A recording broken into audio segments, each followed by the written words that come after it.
worship him. Oh, bow down and worship him. Say bow down and worship him. Worship him. Worship him. Oh, worship him. Worship him. Let's sing bow down and worship. Bow down and worship him. Say bow down and worship. Bow down and worship him. Worship him. Worship him. Oh, worship him. Oh, worship him. Consuming fire. Consuming fire. Sweet perfume. The awesome presence. Fill this place. For this is holy ground. So come and burn.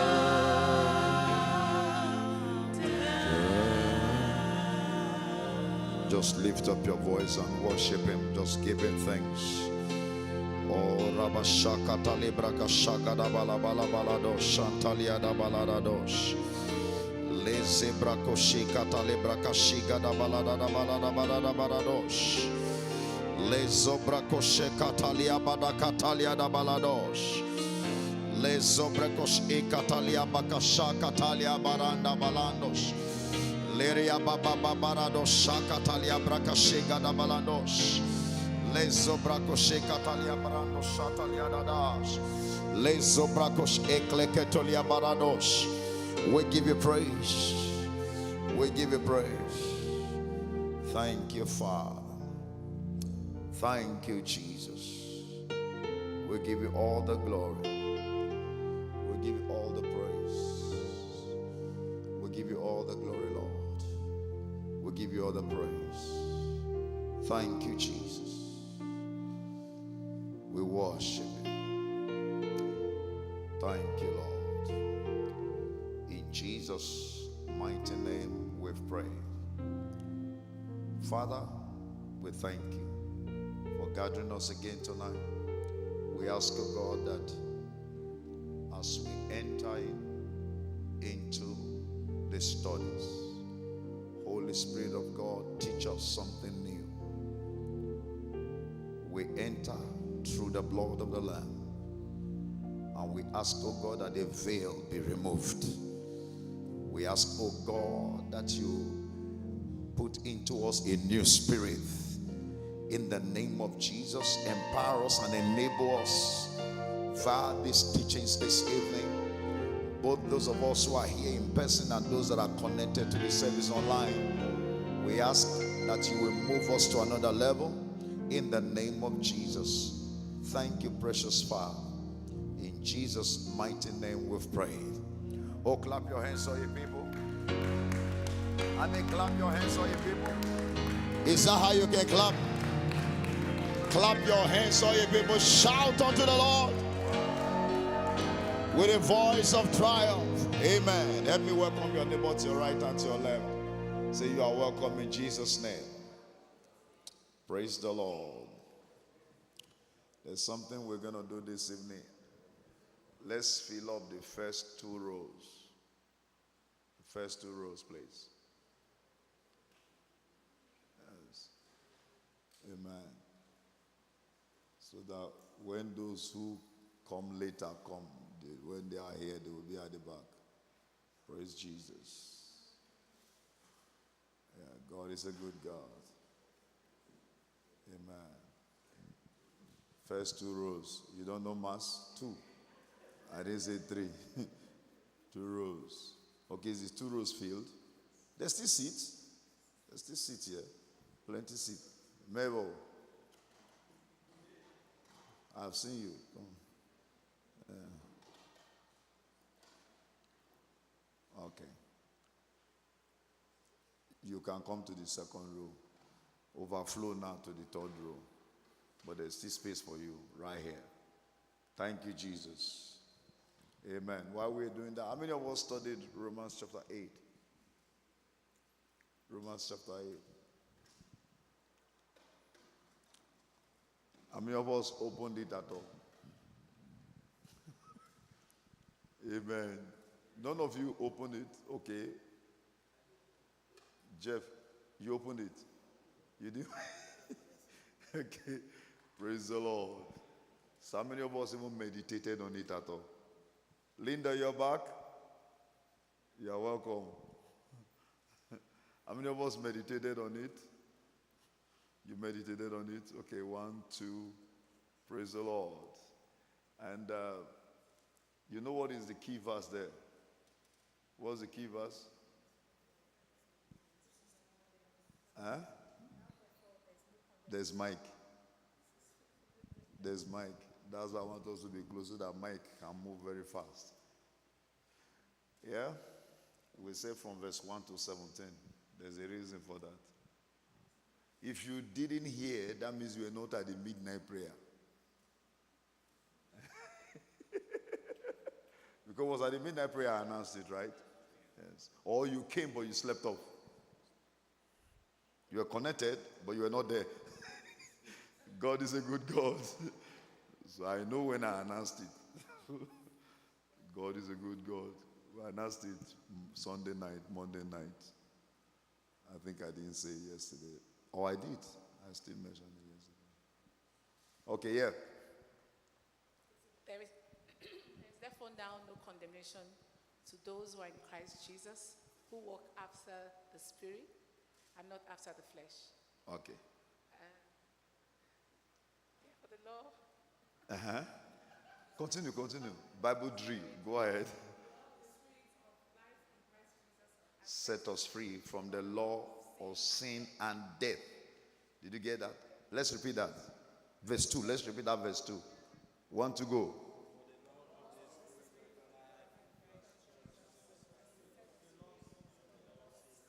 What sets us free from the law of sin and death?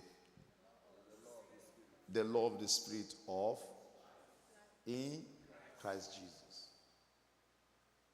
So is the law of the Spirit. I want us to get this.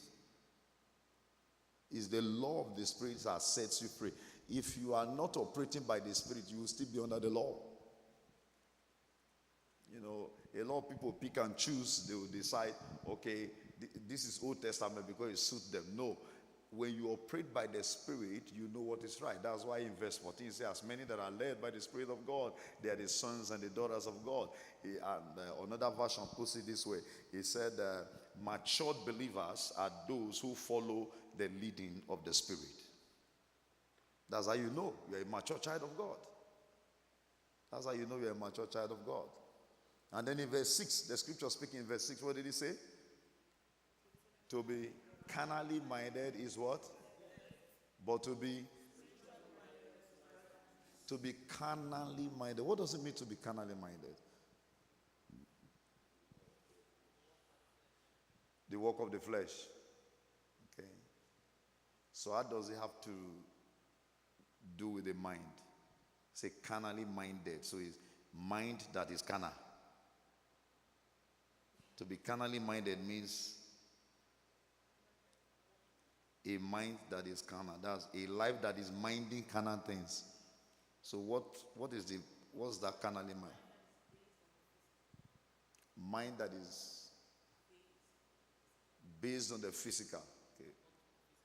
That work with the physical things. Okay. Like if I work with my Bible, so because my Bible is physical, right? Is the Bible not physical? Can you not see it? It's not just the physical thing. So if I walk with my Bible, I'm still carnal. So if I hold it and I'm going, I'm still kind of.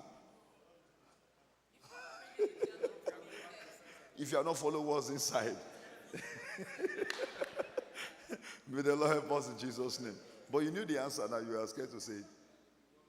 You know, Jesus speaking in John chapter 6, verse 63, he said, the letter killeth. Is the spirit. Say the words that I speak, they are what? And they are life. So he was always concerned about the spirit and life.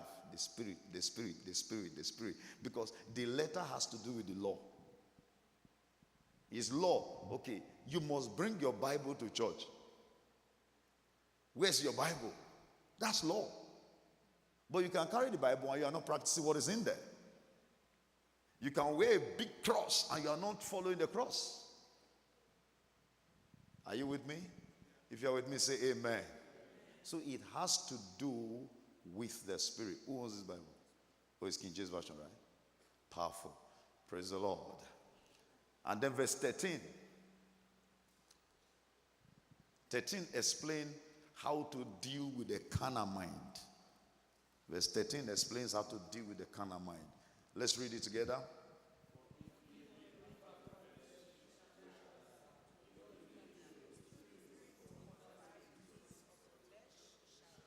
Amen. So that death there, is it physical death? What kind of death is he talking about? So spiritual death, but Adam already died. So which of the spiritual death is talking about?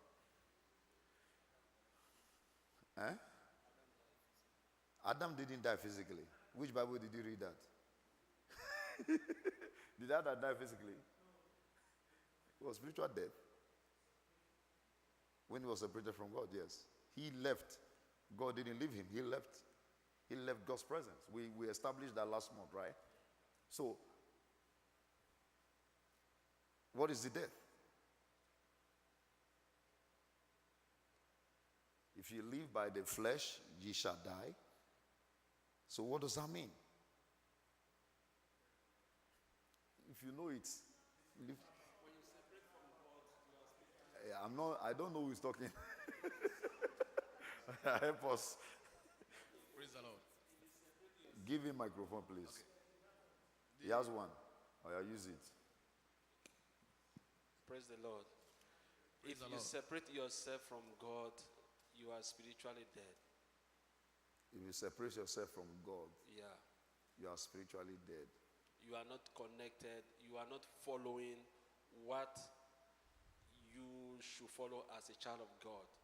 And you follow your flesh desire or your inner motive. So spiritually you are not connected. Okay. Yes. Yeah, the spiritual man is dead already. There's no life of God inside that person anymore. There's no life of God inside that person. At all. The spirit is no longer there. The spirit is no longer there. At all. The spirit of God. Because let's say this. The breath that we all breathe is the spirit of God in man. Do we agree that? He breathed into man and man became a living being. So even the sinner is breathing God. No, are we correct? Even the sinner is breathing God. That's why when he chooses to say, come back, you lose the breath. Am I right?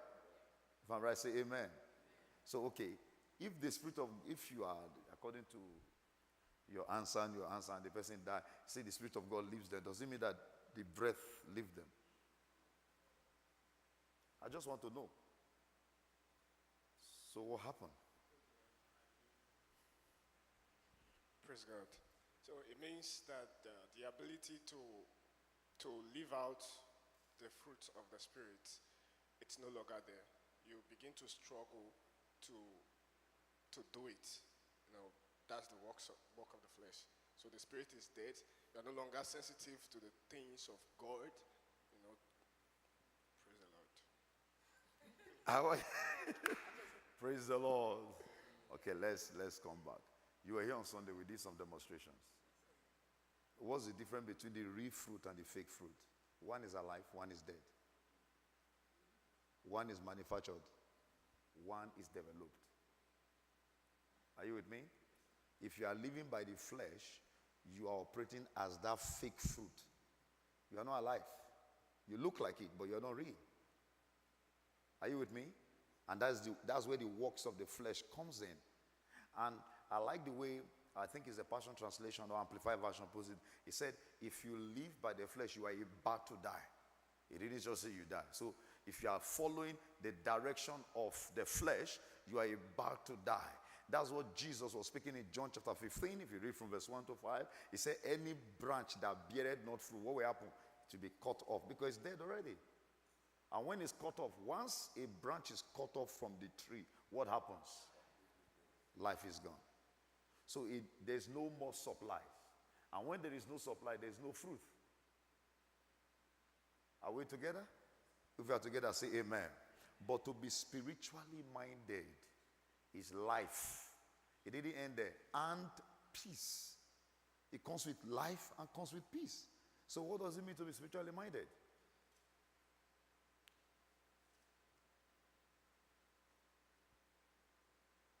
Praise the Lord. Praise the Lord. Hallelujah. My understanding, sir, to be spiritually minded is to live and to be governed by the dictates of the scripture, to live your life by the leading of the Spirit. I think Romans 8 verse 8 says, they that are in the flesh cannot please God. John 4:24, God is a spirit, so our connectivity is from the Spirit. It's on faith. Now faith is the substance of things hoped for. You know, without faith it is impossible. Now, for me to live in the Spirit is to live based on the detail, govern my life by the details of the scripture and by the leading of the Holy Spirit. Praise God. Hallelujah. He has galvanized it with more theological and pastoral terms. Somebody say amen. Simply put, to live by the Spirit, you already said it, the first statement, is allowing yourself to be governed, to be ruled by the Spirit. You yield to the Spirit. You are controlled by the Spirit. Your life is not controlled by your that's just ordinary impulse, your sense, common sense. The five senses is not what's ruling your life. What is ruling your life is the Holy Spirit. He's the one governing you. He's the one in charge. He's the one in control of your life. You are not the one in charge anymore. That is why Apostle Paul says it is no longer, but where's in the Bible? Galatians 2:20. It is no longer I that lives, but Christ that lives in me. So it's no longer you. That Galatians 2:20 is an answer to Romans 7 verse 18 down, where Apostle Paul was saying, oh wretched man that I am, who can deliver me from this? The things I want to do, I'm not doing them. The things I don't want to do, that's what I'm doing. Oh wretched man that I am. Now he answered it. It is no longer I that lives, but Christ that lives in me. Let me ask your neighbor, who lives in you? They didn't hear you. Ask them properly. Okay, answer who lives in you. So he lives in you. I think we sing that song. Hallelujah. Jesus lives. There's a song like that, right? Hallelujah. Jesus lives. He lives in me. He lives in you. I don't know. Okay. Praise the Lord. If Jesus is inside of you, there is this thing. It was this afternoon I was meditating on it. If Jesus is inside of you, why will you make mistake? If Jesus is inside of you, why will you be confused? If Jesus is inside of you, why will you be misguided? Is when we don't allow the Spirit to be in control. That's when the flesh take over. Like I said, I think it was 2 Sundays ago now. You should stop blaming the devil. No. If you are not allowing the Holy Ghost to rule you, your flesh will take over. There is no vacuum. He said that the Holy Ghost is in charge or the flesh is in charge. And you know, most often than not, we easily allow the flesh to take over. We easily say, oh no. Have you not been upset sometimes and say, leave God out of this? Have you said that before? No, you are all holy people. I've said it before. No, let's remove God. Let's deal with this now. May the Lord help us in Jesus' name. That was years back. Until I understood that leave God out of it can be detrimental to my own life. This, no, don't use God to confuse me now. Let's deal with it first. That's the flesh taking over. You can't leave God out of anything. You can't. If we are His children, then we must live by the leading of the Spirit. We must.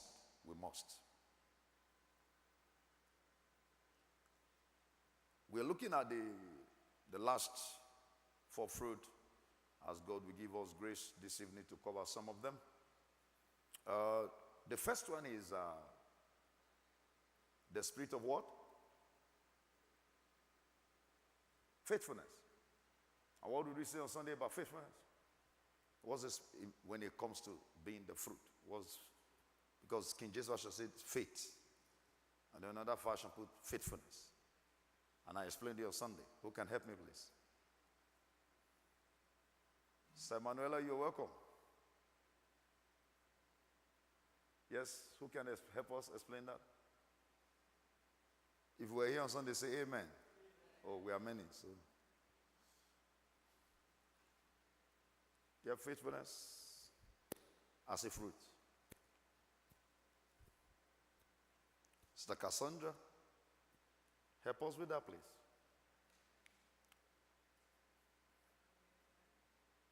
Oh, how about with microphone? Is there enough microphones?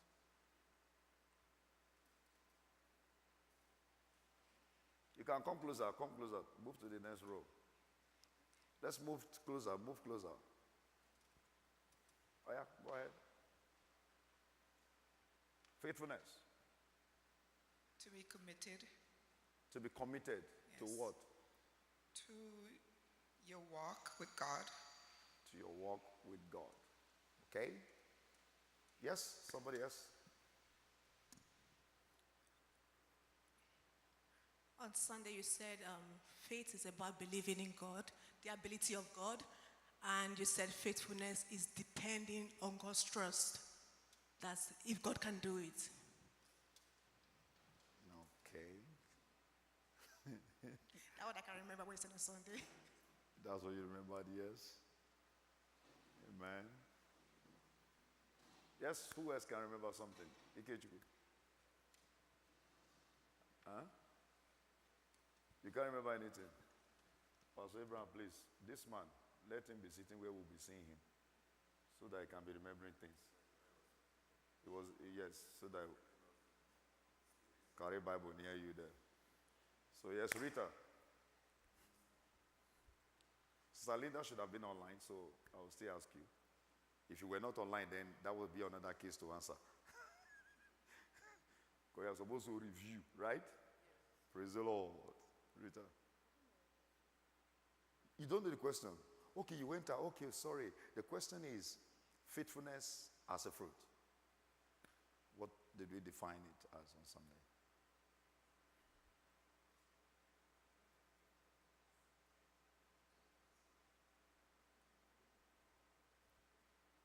You need mic.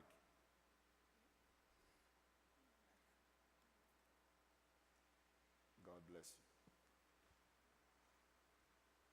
Okay, what is expected of you when it comes to manifesting the fruit of the Spirit relating to faithfulness?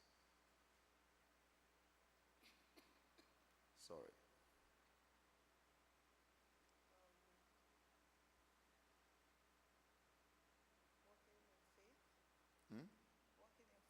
Walking in faith. Walking in faith. Faithfulness. Walking in faithfulness. Yeah, we are expected to be faithful as stewards. Yeah, 2 Corinthians 4:2.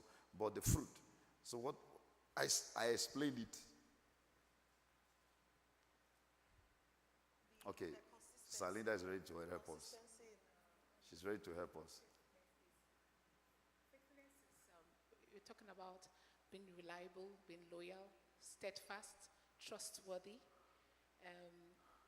Basically, more or less being loyal, right? And Loyal now, reliable as it relates to the things of God and the work good. of God. I asked the question Sunday, I said, can God depend on you? That's faithfulness. Do you remember that? Can God depend on you? This one is not you, because God will not fail us, but we often fail him. Can he depend on you that you will trust him to the end? Can he boast about you like he boasted about Job? I know my servant Job. I know. No matter what you do, it's not good to deny me. Can he boast about you like he boasted by Abraham? That's faithfulness. Are we together? If you understand me, say amen. And you remember we gave an example from Luke chapter, I think 19, where we talk about the talents. And the one that was given one hid it. Said, I don't trust you because I know that you come and tell me to. But the other ones that were faithful, he gave them more. And then we said, if you are faithful, God will increase you. You remember that? You remember that? Say amen. So you discover that this fruit called faithfulness is key to our rewards in God's kingdom. It's key. Let God be able to trust you. Can God rely on you that this is going to give you an assignment and you will not disappoint him? He's going to send you a message and you will deliver it. He said, I found David my servant. Those who are faithful are always called servant. I found David my servant. With my holy oil I have anointed him. And because I've anointed him, he said, I will begin to beat down his foes. Right? When you are faithful, God fight for you. It's something we must convert. We must ensure that we manifest it intentionally. May God be able to depend on us. I didn't hear like that. Amen. That dependency does not mean that God cannot do it. But God wants you to do it so that you can be rewarded. It's expected of a steward to be found faithful. We are stewards. We are all stewards to be faithful. In that your assignment, let me explain this. When it comes to the fruit of the Spirit as related to faithfulness, every little thing you are doing for God, you do it to the best. You don't look down. I'll give an example. There was a time, I think was 2012, I think, yeah. 2012, I was asked to go and do opening prayer. They say, you are the one doing opening prayer. The way I prepare for opening prayer, if they ask me to do opening prayer, the way I prepare for opening prayer is the way I'll prepare for message. I'll prepare for opening, I will pray. I'm going to do opening prayer. I'm praying that through my opening prayer, Lord, touch life, transform life, heal life. If you understand me, say amen. I remember somebody saying me 10 years later, I said, when you stood and you were leading that opening prayer, that's the day I decided I'm going to be a pastor. He was telling me here in Canada, he's now one of the pastors in Dunamis. He came as a member. But he said he saw the vibe and the fire. He said, it's possible. Opening prayer. So the opening prayer. But look at this. It was faithfulness. I was faithful in that. In that same convention, I was not expecting to go and do any higher assignment. I was just, that opening prayer testimony, that was my level. Amen. Then the choir was ministering. As we were ministering, it was Pastor David Odin Jr. then. He just whispered to me. He said, Daddy said you will do the welcome child. I said, welcome where? Do you know what? God saw that I was faithful in doing the first one. He knew that I would be faithful in doing this. Guess what? The choir was singing. I was not hearing anything while I was singing. Because I'm the next to climb there. And I don't have the time to prepare the way I used to prepare. That was where a statement that one pastor Akim made to me. He said, you don't manifest when you are on the stage. You manifest before you get to the stage. Your preparation is always key. When you're already prepared and they give you an assignment, the way you will deliver, you will know that you were prepared. I don't know if you understand me. But if you are not prepared, that's where faithfulness comes in. Many of us will look down little things, but God is using it to test us for the bigger thing that is coming. Are you with me? If you understand me, say amen. That's why I say do not despise the days of little beginnings. I remember that day, the program I have, I just wrote some things Holy Ghost tell me. And as he was telling me, I was just writing. I just wrote 2, 3 things. As I stood there and I didn't know what I was saying. I don't know. I knew I did what I need to do. So when I came back, I just sat down. I was thinking, thank you, Jesus, I'm back. But after, people are going, wow, what a word. I said, which word? Me, I didn't. If you ask me what I said, I didn't know. Until I went to play it. I saw how fireful I was on the altar. I said, hey, boy, that was not you. It was faithfulness speaking. What am I trying to explain? When you are faithful and committed to the task God gives you, when opportunity comes, there will be opportunity for you to use it well. Are you with me? Anything God asks you to do, any assignment, any calling, any gift, because faithfulness has to do with our talents. I want to be specific. It has to do with our talent, our skills. Your skills and your talent, they are not for you to just keep and use anyhow. That's anytime you just do it. Let's do it. Or you come to a point that you even feel that I have the talent already, I don't need to improve. A faithful man, a faithful woman will keep improving. You keep adding value. You keep finding out ways to do it better and do it well in an advanced way. I said to myself recently, if the world is doing everything possible to advance in technology, we should be doing everything possible to advance the gospel. You know, it's AI now, right? Another one is in the cooler. Not just AI. You know there's a device they are making now that mobile phone will be gone. Because the person whose idea they used to do iPhone left and partner with the one who started AI. They are trying to produce a device. So if you are buying iPhone 17, maybe another thing will come out, iPhone 17 will be useless. I don't know if you're getting me. Before now, we use touch phone, right? Do you do touch phone now? No, before, everybody wants to die for touch phone. Which touch phone? Now your phone can even do it. You can talk to your phone and it will be doing things for you. Call Mabel. It will call Mabel. Am I not right? Praise the Lord. If the world is advancing that way, what are we doing? People sit down and think, what do I do next? How do I do it next? How do I make it better? How do I improve on this? How do I improve on this? And yet, you and I, we are sitting down, we're not thinking how to improve the preaching of the gospel. How to improve what God has given us as talent. Because if we don't improve, we become obsolete, whether we like it or not. This gospel must be preached, but God will use tools that are faithful. Faithfulness is not being present. Faithfulness is doing it better. I preached a message once, which the Holy Ghost gave me. He said, you can be available but useless. May you not be available and useless. You didn't say amen. I said, may you not be available and useless. You know what that means? That's you are available, you are present, but the assignment, you can't do it. That would just be waste of space. But he said, occupy till I come. That's what Jesus said. John 19:31. Occupy till I come. Occupy till I come. Help me tell you, I will occupy. Say loud, I will occupy.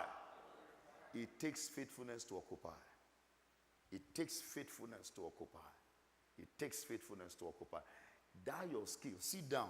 Whatever God has given you as a talent, start working on it. Make it better. You never know. Improve on it. Work on it. Work on it. Work on it. Before you realize it, God uses it to catapult you. Don't sit down. And don't ride on old glory. That I used to preach very well last year doesn't mean that I should preach well this year. I don't know if you're understanding me, say amen. Don't ride on what? Old glory. No. Faithfulness will always put the pressure on you to learn something new. If you are doing something the same way every time, you will expect the same result. If you want improved results, you must improve on the way you do it. You must improve on the way you do it. Faithfulness. Say with me, faithfulness. I dare say faithfulness. Say louder, faithfulness. But you know what will help you and I to be faithful? When we have faith in God. Knowing that he will walk through us. Ephesians 3:20. Shall we say that together? Ephesians 3:20. Want to go?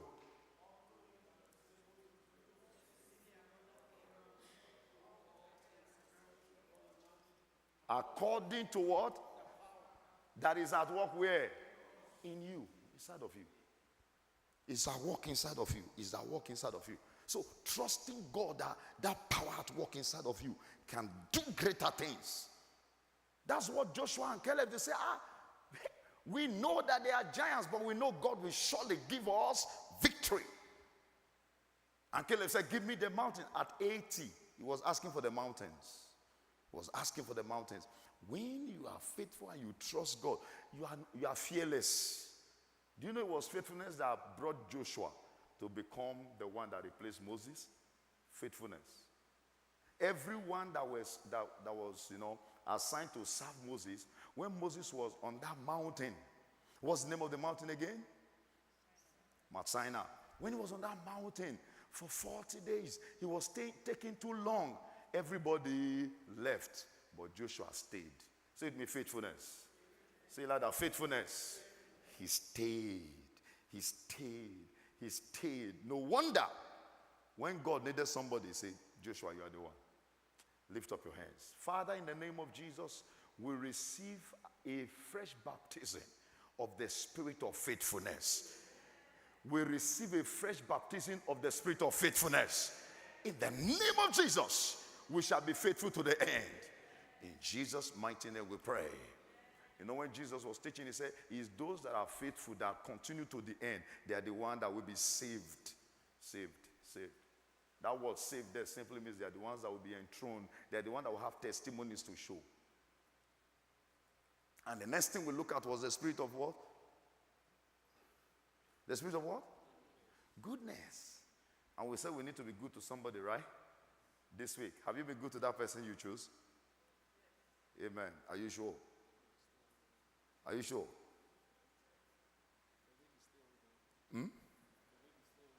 The week is still ongoing. You know, when you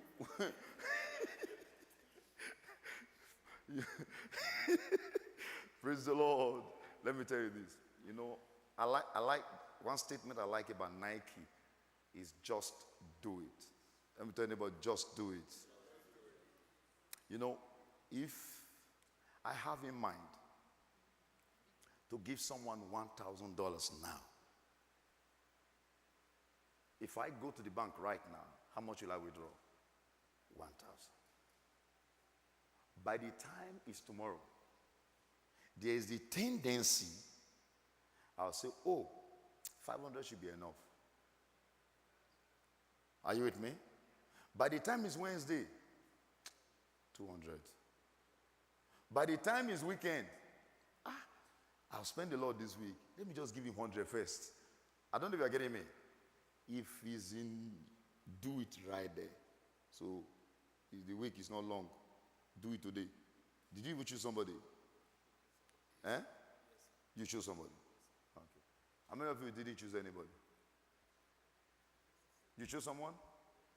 Did you choose somebody? You didn't choose anybody. You were on the stage. Okay, stand up. You chose somebody. But what the person asked for, I commented to God.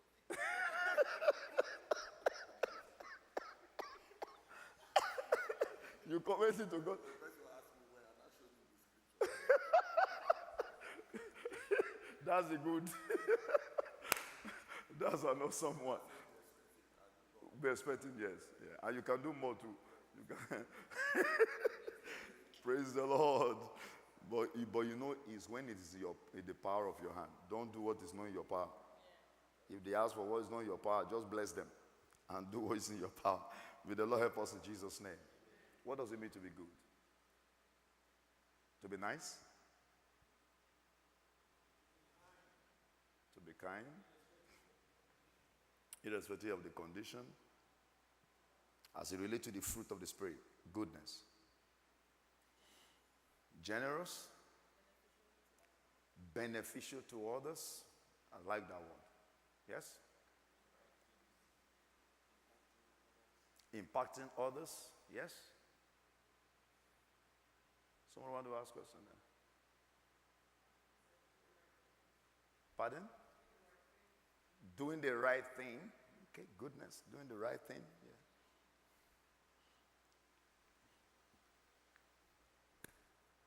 Yes. The spirit of goodness. Can you be nice and not good? Is it possible? If it's not the spirit of goodness. Huh? Did I? Oh, okay. You know, you can smile at people and be nice, and yet it's not from a good heart. So when it comes to the spirit of goodness, is from the point where it's coming from. The source, the heart, the intention. The intention. What you are doing was intention. Was intention. The spirit of goodness. The spirit of goodness. And that leads us to the spirit of gentleness. Amen. How many of us are gentle here?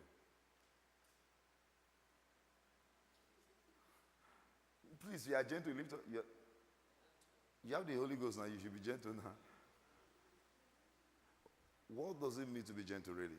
To be calm and not talk? To be introvert? So what does it mean to be gentle?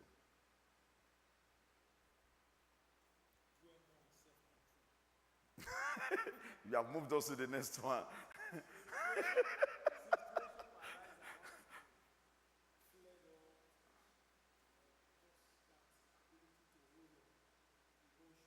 Self-control. Yeah. Ability to hold your emotions. Yes. Not to express your anger. Good. Strength under control is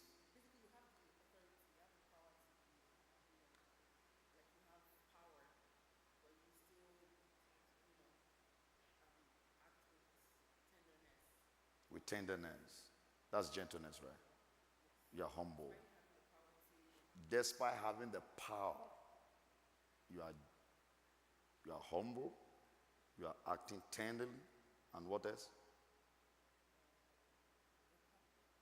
Eh? Calm. You're humble, you're calm. Praise the Lord. I love these great teachers. Yes, Sister Florence, you want to say something? Help us, please. He said yes. Okay. For me, being gentle has to do with the ability of you be able to adapt yourself to situation, that makes your environment kind of peaceful for you. That make your environment peaceful, not other people's environment. If I say peaceful, you have the ability to adapt yourself. Maybe, okay, you have someone who due to certain things may not be the kind of person you want to be, but you have the ability to accept him as he is, in order to have Peace. a free and peaceful environment. Peace. Okay. Okay. Gentleness. Gentleness. Gentleness. Yes? Yes? Gentleness. To be gentle. To accept others the way they are. Okay? That's gentleness. You accept somebody that fight as a fighter. That's gentleness. She made a statement, so you can relate with her. Yes, somebody else? The spirit of gentleness. Yes? Lois, you say you are gentle, so tell us what it means to be gentle. Please give her mic, because she's gentle, so she needs to use mic. Is being like nice to people, caring for them, having this feeling of being tender, very attentive to others' needs. So that's what's being gentle for me is. Being tender, Yes. attending to other people's need. Okay. Gentle. Gentle. To be gentle. To be meek. Good. The King James Version actually called it meekness. Amen. Gentleness and meekness are interwoven. Please go ahead. You want to say something? Yes. See, I would like to add gentleness is also to handle situation with humility. Handle every situation with humility. Yeah, you know you may have that strength, but you are careful to handle that. You repeat the same thing. You know you have the strength, but you can put the situation under control. Fantastic. Amen. You know what it means to what it means to be meek? To be meek does not mean that you don't have power. It means that you can control the power. Amen.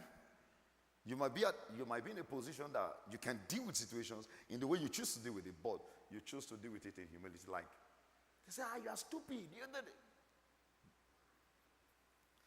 Gentle Jesus, meek and lowly. Are we together? When it comes to the spirit of meekness or gentleness, as we may call it, is the spirit that brings about inheriting the earth. Matthew 5:5. Say, blessed are the meek, for they shall what? Inherit the earth. God cannot put in your hand greater things if you are not meek, if you are not gentle, if you cannot control situations. Let's assume you're a leader of a team, and in that team, someone disrespects you. What will meekness do? I want to hear, what will meekness do? Huh? Meekness will tolerate. Meekness will see themselves with the eyes of God. I'm a child of God. Don't ever look down on anybody. That's what meekness does. Gentleness will help you to have a spirit that is meek at all times, seeing importance in everybody. It was the gentle spirit of Stephen that saved Paul. They were stoning him, and he looked at them with a gentle spirit. Forgive them, for they know not what they are doing. Go ahead and say something. With meekness, we can add compassion. Of course, compassion. Compassion, empathy comes in. Those who are meek, they are empathetic. They can put themselves in your shoes. They see you not as the world see you, but as Jesus see you. Forgive them, for they don't know what they have done. Oh my God. How we need this spirit today. The spirit of gentleness. To be in control of things. How we need this spirit in our homes. Glory to God. It's not about who is right, but doing what is right. Amen. It's not about who wins the argument, but who is willing to let go. And can I tell you this? Those who let go, they are always the bigger ones. in the spirit realm, not the physical. Those who are willing to let go and let peace and let God. It takes the spirit of gentleness that in every situation, you are always looking for solution. Amen. Say me solution. I didn't say solution. You are looking for a way out. No. Why did you say that? Can I tell you this? You know, when you ask more questions, you will create more problems. The spirit of gentleness, one calmness, like Jesus. They bundled that woman and say, hey, we find her in the very heart. Hey, Jesus needed to think twice. If I say no, they will kill me. But I'm in control. I'm Jesus. Okay. Whoever has no sin, be the first to throw stone. They came to arrest Jesus. Hear this. They came to arrest Jesus in the Garden of Gethsemane. Do you know Jesus can destroy all of them? He could have called 10,000 angels. Peter took the knife. Say, no. This is not physical fight. Relax. Pick the ear and fixed it back. He was still healing the person that want to arrest him. So it means meekness. So it means gentleness. It was before Pontius Pilate. They were mocking him. Who do you say? Are you the king? He said, you said so. Quiet. I pray that God will give us the grace to manifest this more. We'll be able to look at this more on Sunday. And then the last one is, we're just doing everything because today is the last midweek. And self-control. This one, self-control. Self-control. Glory to God. Self-control. He explains himself. Self-control. Say it means self-control. He's controlling the self. Controlling the flesh. Self-control. Which areas do we need self-control more these days? I'll start with you.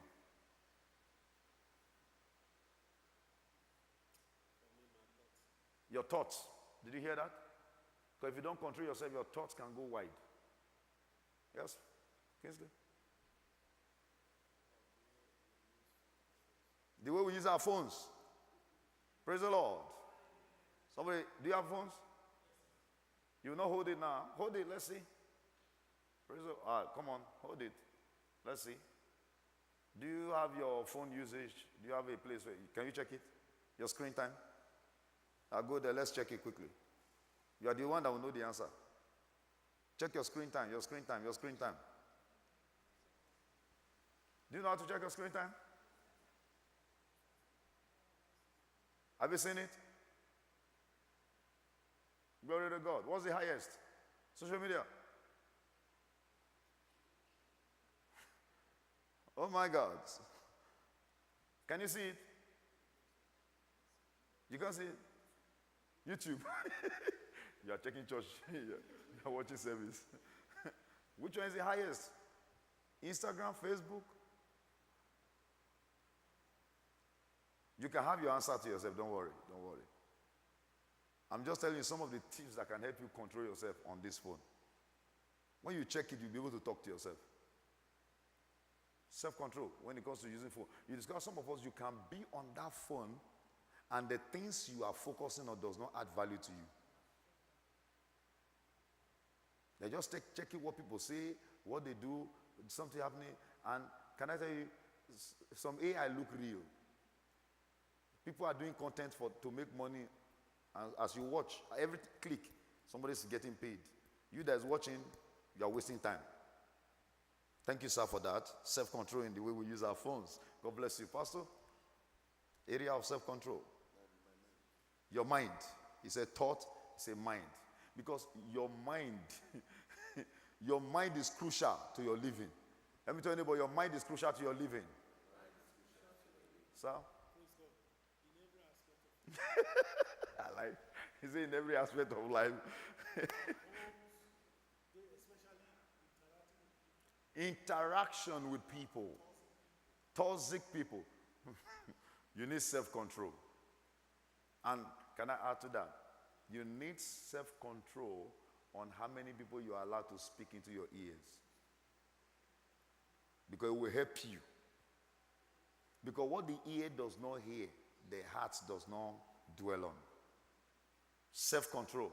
Sir, you wanted to say something? Personality. Praise the Lord. Did you hear him? You both should be using mic.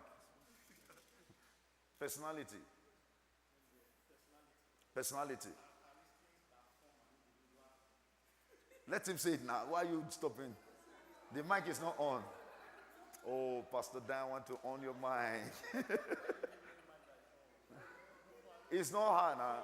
On it.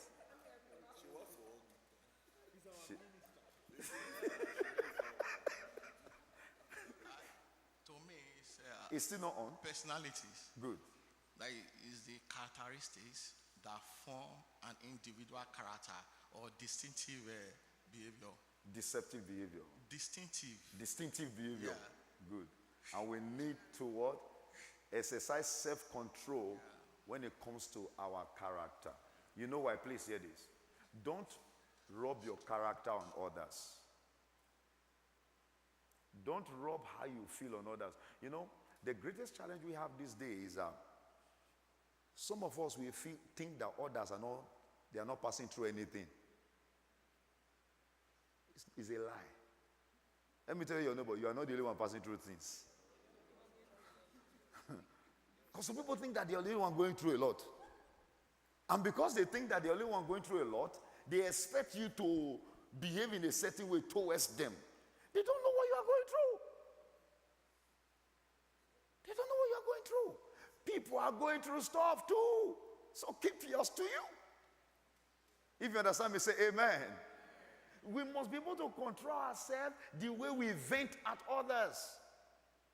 When relating with people, you know, your attitude, the way you will react, people don't know. They should know now. Are we not in the same church? Do you know their own? Do you know what they are going through? You don't know. We must restrain ourselves when it comes to relating with others based on our personality. You know, sometimes it's good to do personality check. Amen? Because we are all different. You know that? Say to me, I'm different. Or you're not saying, say you are different. How many of you know that you have dominant traits? How many of you know that you have dominant traits? If you have dominant traits, you are a D. If you are D, are you afraid to raise up your hand if you are a D? D. You know what's D? If D enter into a cycle, if their voice, they are in charge. If they are not in charge, it doesn't flow. That you are a D does not mean that you should not allow those who are not D to talk. And you should not expect somebody that is not a D to understand the way you understand. A D want to get things done right now and now. But there are those that want to be very careful. They want to dot all the I's, cross all the T's before they move. You don't need to sit down. Let's move. Let's do it. I don't know if you understand me. But be considerate. Everybody is not like you. If you understand me, say amen. Self-control. Self-control. You are next. For me, it's helping people. Helping people. From helping people? Yes. Hallelujah. I had to pray. I can't help everybody. Everybody calling me, I'm always saying yes. I had to go into the altar to pray about that. You just gave me an answer. Yeah. So That's I had something to I was pray. reading yesterday or 2 days ago from a book. The ability to say no is a good gift. If you understand me, say amen. Because people know how to play victims. People know how to play victims. You need to come to a point that you know that this person is just playing victim. So, okay, let's just leave it. Let's just leave it. A point called, you say, no, enough. Enough. Are you with me? When it comes to helping people, there's time you say enough. If you understand me, say amen. You're not saying a better amen now? So, self-control, ability to say no when you need to say no. No when you should say yes. That's where the Holy Spirit should be in charge. If the Holy Ghost is restraining you, don't do it. Don't do it. Don't try to please anybody. Try to please God at all times. Miriam?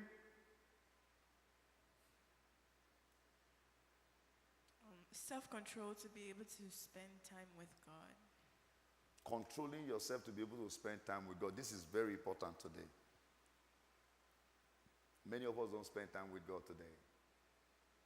We jump in and jump out. Father, in the name of Jesus, Father, if we won't remember to do it. Please hear this. A Christian that does not pray cannot operate in the Spirit. You know why you are struggling? You don't pray. You don't pray. You go to God to ask for things, but you don't spend time with Him. You don't have time to communicate with Him. You don't study your Bible. You don't spend time in prayers. You don't seek His face. Lord, concerning this issue, what should I do? Any thoughts come to your head, you are running with it. You didn't ask God, you just run with it. This is an idea, I will do it. No. Calm down. It might be a very good idea, but is it God-given idea? If you understand me, say amen. Ability to control ourselves, to spend quality time with God. And can I tell you this? To spend quality time with God, I think one of you was asking me the other day, if you are waiting for the time you will have, you might not have it. Every minute, every second you have, do it. There's a time I was working in the forensic unit. I was sharing with, I think it was yourself we're talking about. Yeah, so why in the forensic unit, you know, people used to go for what they call a nicotine break. You know what's nicotine break, right? Smoke. So when they take their break, I take mine too. Because you taking nicotine, I have a nicotine to take. And my nicotine is either prayer or studying the Bible. So as they are doing their own, I also spend time praying. I also spend time. So when they are coming back, I come back too. Are you with me? Tea break. I don't need tea. I go and pray. You need to look for opportunity. You are driving in the car. Instead of you to be on the phone, instead of you to be allowing your mind to wander, pray. You are cooking, pray. You are in that shower room, pray. If you don't do that, you discover that you spend the day without spending time with God. Every opportunity you have, seize it. That's where self-control comes in. Tell yourself, I need to talk to God. I've not talked to God today. And before you talk to somebody, pray. Before you pick your phone to check your messages, pray. Study the word of God. It's key. It's key. Hear this. How can you be disconnected from the source and expect to bear fruit? Prayers. Anything you do without prayers, is a struggle. There will be tares among the weeds. It's through prayers you cut the weeds. You cut it off. You cut all the unwanted plants that is trying to grow. Remember we did that, was it on Sunday? As we are developing the fruit of the Spirit, what happened? It's a seed you sow. As we are developing it, the devil will come and what? Introduce tares that you need to cut off. Are you with me? It's prayers and spending time with God. Studying the word of God. Cleansing your mind. That's rearranging you, realigning you at all time. Let's control ourselves when it comes to this. Thank you very much. Area of self-control. So the will of God. Aligning my will. Aligning your will to the will of God. It takes self-control. It takes dominating the flesh. Because sometimes God's will, hear this, is not what you want. And it's not the way you want it. I'm a testament to this in many areas. To align your will to God, it can be tough. It can be very tough. So it can be very tough. Recently, myself and my wife were having this discussion again. She was reminding me certain things, and how she told me, do this. I said, no. I said, because I didn't hear God. I said, yes, I can see that now you hate God. I don't know if you're understanding me. It's easy to move based on our flesh. It's easier to move. Trust me. It's easier to decide to do things based on your natural instinct. Are we together? Remember, Saul King Saul, I mean. What did he do? Those of you who are talk. What did he do? What did Saul do? King Saul.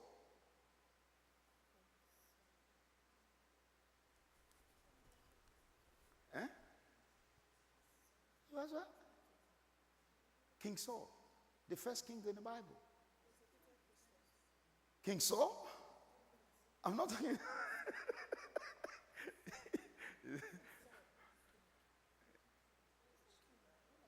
King Saul. You don't know King Saul? You know King Saul? Who did David take over from? Yeah, that's King Saul. He disobeyed God. What did he do? Please.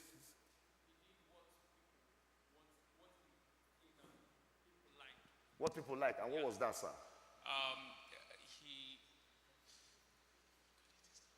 Okay. Praise the Lord.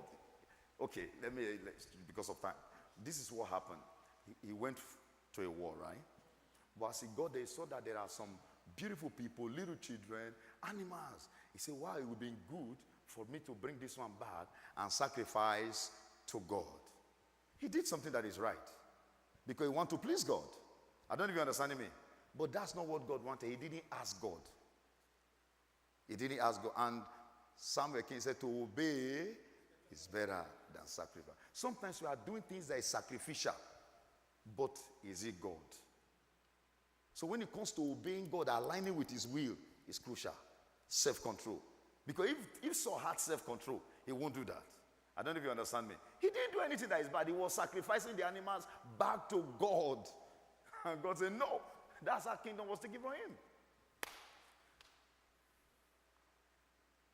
You honest? Huh? Your thoughts. Okay.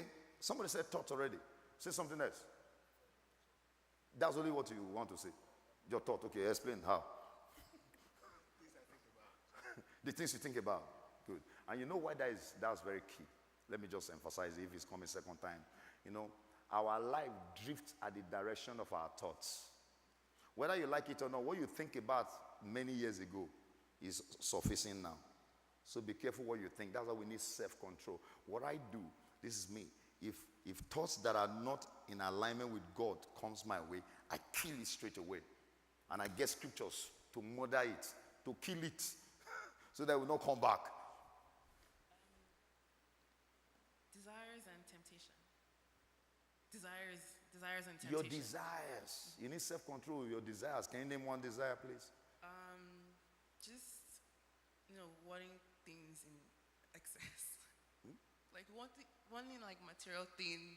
Material things, yeah. And going shopping, I need to buy some new clothes. Bad habits, like bad habits. Eating stuff that's not good. Eating. Somebody say eating. Eh? Eating is included. Eating can be bad, depending on what you eat. Can I tell you this? Self-control is required in what you eat. Gluttony is a sin as well. Hello? What you eat, if you are eating wrong, you can't blame God. Because you know it's wrong. You don't drink water, but you drink juice, you drink sugar, you fill up your system, and you know it's not good, and you take it. Oh my God. Sweeties, candies, everywhere, glory to God. And have you realized that those are the cheaper things? Can easily chop.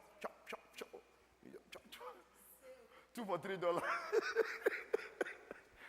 May the Lord help us in Jesus' name. Pops. Pop is not good. And especially, please, if you are past certain age, be careful what you eat. Your engine, like the vehicle engine.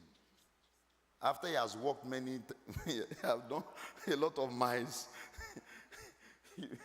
He will be, you know what? You start going, you need to, that's why you call servicing. You need to remove everything and remove it and flush it out. And when you flush it out, you put fresh oil. You don't put dead oil. So eat fresh things. Eat good things. Somebody say amen. And to eat fresh things, praise the Lord, is expensive. But God will bless you. Amen. If it's in your heart, God will give it to you. Yes, Are you understanding me? Praise the Lord. If you go to the shop, you are doing shopping, form the habit of reading the label. You will discover that they actually warned you, just that you have not been reading it. There are products they will put there. They will put like a magnifier sign, and then they will now put the thing in red and then write it in black. So you can't say you didn't see it. They are telling you it can be too much of this thing is here. Either sugar or sodium. It's there. But we don't check it. When you check it, you discover, really? They warned me. Yeah, they did. But you didn't read it. But take self-control, right? To do that. Thank you for that. Yes? Ability to say no. Ability to say no. In what sense? When it comes to decision making. Decision making? Yeah. Say no according to the will of the Spirit. Okay, thank you. Yes? Self-control in our ability to respond to situations, especially when we are angry. Good. Especially when you are angry, that's where gentleness comes in. And meekness, especially when you are angry. Can I say this? When you are angry, please, you need self-control. Let me tell your neighbor, I need self-control when I'm angry. That's why the Bible says, be angry and sin not. It's not wrong to be angry, but don't sin. The reaction that follows is what will determine if it's a sin or not. But you need self-control. When you picked up that phone, glory to God. Amen. And you know what the person have done. You pick up that phone. What you say next matters. Ask the Holy Ghost. Help me, Lord. What will Jesus do? Glory to God. Or when you see them face to face, how will you react? Praise the Lord. Next. We respond. We don't react. We respond. We don't react. Let me tell anybody you respond. You don't react. If you are going to respond, that means you need somebody to tell you what to do. And that's the Holy Spirit. But when you want to react, that's the work of the flesh.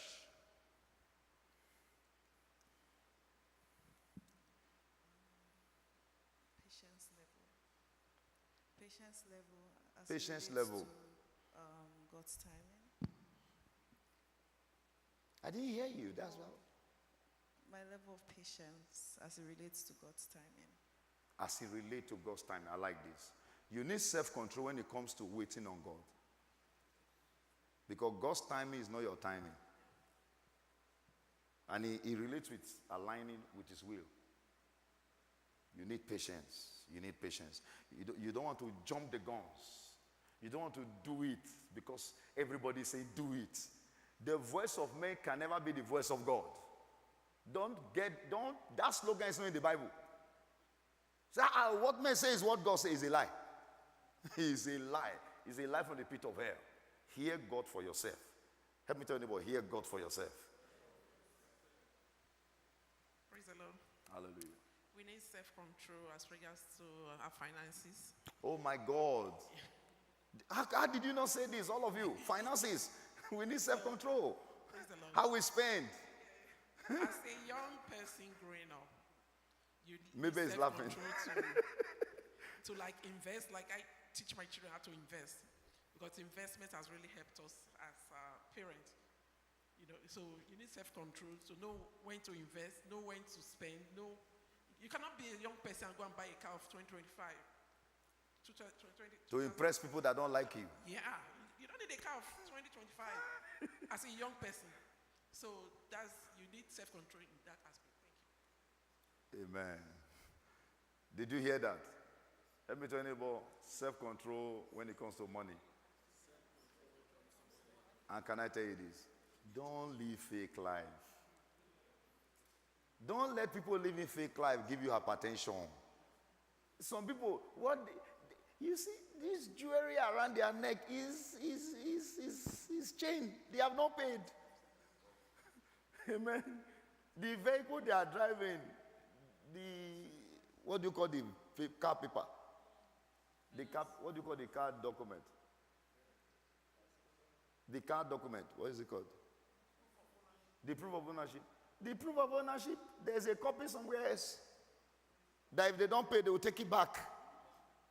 Don't try to follow them.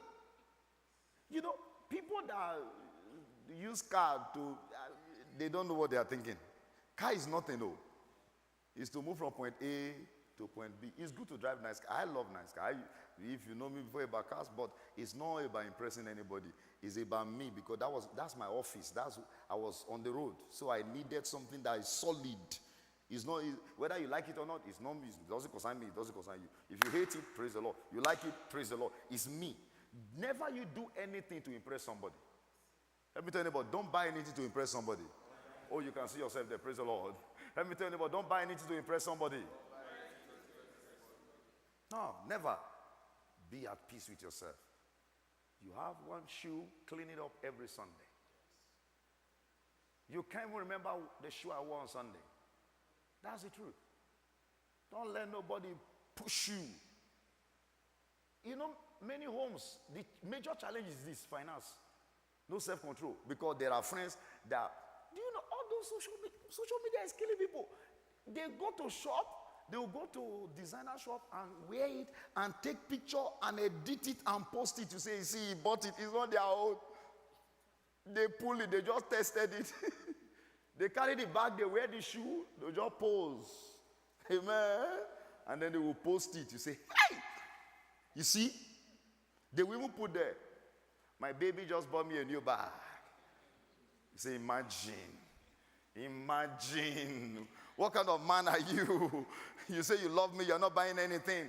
Hey, they didn't buy them anything. Are you with me? Have you, when you do house viewing, that's when you know how packaging is. When they put it online, have you, any weakness here? The house will be beautiful. But when you go to see it, you'll be wondering, is this really the house? They have designed it to make it look good, look big. That's how people are. So don't let somebody else put you under pressure. Save your money, plan your finances. May the Lord help us in Jesus' name. I know we'll spend the time, but we need to. Yes. Self-discipline. Self-discipline. Yes. Wow. In all areas. In all areas. Whatever that comes on your way, just remain disciplined then and do and render. Always be calm and do things that are very okay. Good. Before the other person. So please God. Amen. Self-discipline. Did you hear that? In every area of your life. And always be calm. I like that. Always be calm. Every time about always be calm. I'm so happy because I'll be watching out for all of you because you will be calm. Oh, help me tell you about, we see that you will be calm. In everything you will be calm. Oh my God. God is good. Yes? Sleeping. Oh, sleeping. Thank you, Jesus. Sleeping. Did you hear that? We need self-control in sleeping. Because sometimes how many of you tell your alarm to stop? And then when the alarm now stop, when you now get up, you say, hey, I'm running late. You set the alarm now resets. Self-control, you can tell yourself. Are you with me? Thank you very much.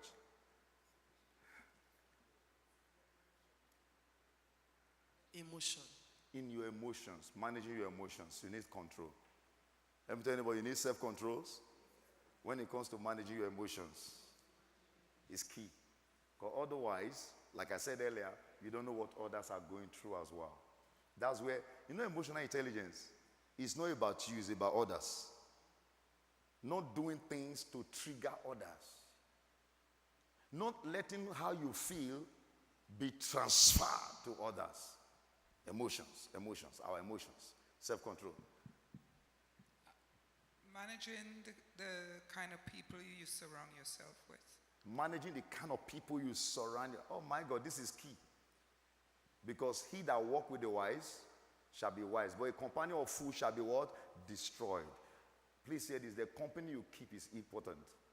Self-control. It comes to, I think somebody said, ability to say no, it comes to that. It's not everybody can be your friends. Everybody can be your friends. So I'll say gossip and speech. Gossip and speech. I like that. Very sharp. Gossip and speech. Tell your neighbor, gossip. Did you see the way I do it? Gossip and speech. You know what's gossip? I think I said it on Sunday. Anybody that is coming to tell you about somebody else, they're also preparing what they are going to say about you to that person. Don't entertain gossip. Those who will pick, what did they say? What? Okay, why will he talk like that? Imagine, that's gossip. Some of us, we are doing it without knowing. We think that we are please say this.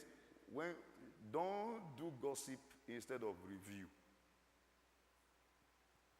Don't do gossip instead of constructive criticism.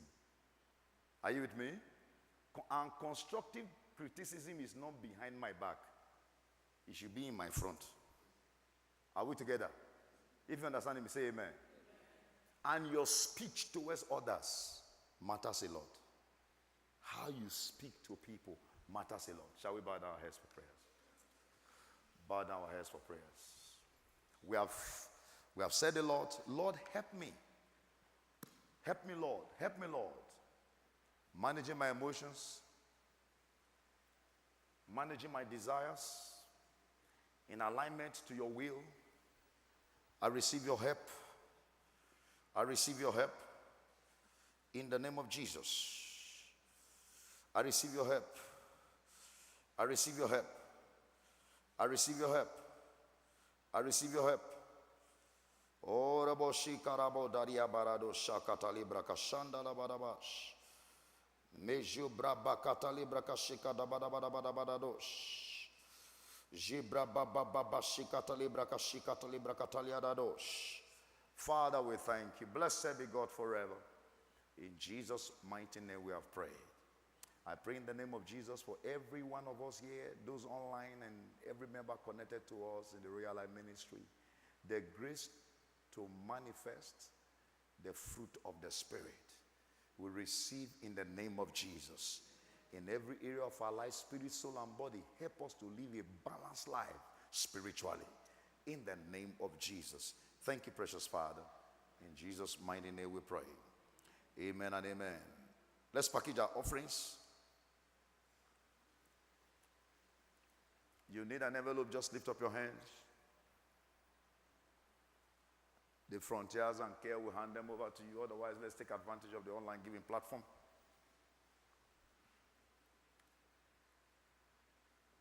As you are packaging those offerings, the tithes, the seeds, begin to say sweet words. Appreciate God. Speak to Him.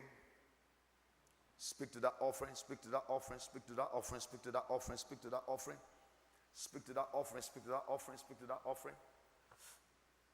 Now lift it up to heaven. Father, we thank you. As these seeds are lifted up, let there be multiplication. In the name of Jesus, before the end of September, Lord, let there be a delivery of abundance. In the name of Jesus, so shall it be. In Jesus' precious name. Let's give our offerings. Make my heart your dwelling place. I will build your throne in my life. Come, Father, come, Son, come, Holy Spirit, come and take your place. Kelly. In my life, I will, Lord, I will make my heart your dwelling place. I will build your throne in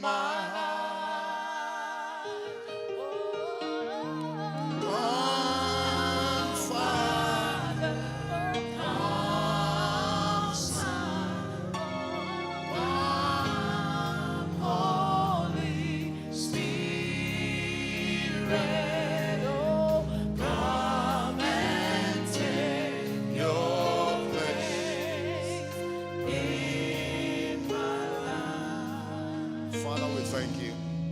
We give you all the praise. In Jesus' mighty name we have prayed. Illuminate 1.0. Illuminate 1.0. And be the light and live your purpose. It's just 2 days away. That's commence on Friday.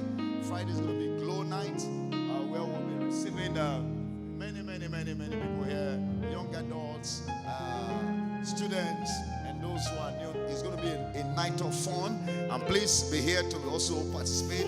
You have skills, talents you want to display. Why not? There are prizes to be won. And I know that as we come, God is going to cause celebrations to multiply in our lives in the name of Jesus. And then Saturday we have a Purpose Summit, which is the doors open 11 a.m. but the program commences 12 noon. Please be early. We need to be here on time before the guest so that we can welcome the guest in. We have a lineup speakers. I believe we have those materials already, the flyers online, different areas. There will be tables. Please note this. Apart from them talking to us, you will have one-on-one. You'll be able to reach out to them. You'll be able to speak with them. You'll be able to have guidance. There's real estate. There's wealth creation. There's politics. Of course, how to live your life and maximize it in Canada. Business opportunities. Everything will be discussed. And immigration, of course, will be there. You don't want to miss it. And then Sunday is our Illuminate Sunday. Somebody shout hallelujah. I expect you to come well decorated, looking gorgeous, looking beautiful. Please, this is where faithfulness comes in. Be faithful to represent what you want to represent. So spend quality time. For the ladies that need to do makeup, wake up very early, don't come late. Because we know you look good, but don't come late. And the Lord will bless you in Jesus' name. 9:30 a.m. is the pre-service, and 10 a.m. the service starts. But know that, amen. Give Jesus a big hand if you are clapping. Know that it's going to be an elongated service because there will be royal steppers, there will be dancing, and all languages. We'll be singing in all languages, glorifying God. The reason we are coming is to glorify God. Let me tell you, I'm coming to glorify God. And much more, we'll also be giving back to the community in preparation for winter gears. You want to be in support of this, you want to be material support, please, you drop off your donation between now and Saturday. But financially, you can also do that online, but indicate Illuminate 1.0, Illuminate 1.0, and God will bless you in Jesus' name. And note that Tuesday, the 30th, we'll be having a crossover service into the month of October. How many of us are excited about that? You are excited? Shout amen. The time is 10 p.m. to 12:30 a.m. So we're crossing over to the 10th month, the month of double digit. For somebody, double blessings in the name of Jesus. As you go in peace. And I pray in the name of Jesus, testimonies on every side. Testimonies on every side. Testimonies on every side. Testimonies on every side. Testimonies on every side. In the name of Jesus, your rewards will not elude you. In Jesus' mighty name we've prayed. Amen. May the grace of our Lord Jesus Christ and the sweet fellowship of the Holy Spirit rest and abide with us now and forever. Amen. Shalom, Royals. And I'll shine my light brighter. Let me shake 2-3%. I will shine my light brighter. I will manifest the fruit of the Spirit. I'll be gentle. I'll be meek. Self-control. Glory to God.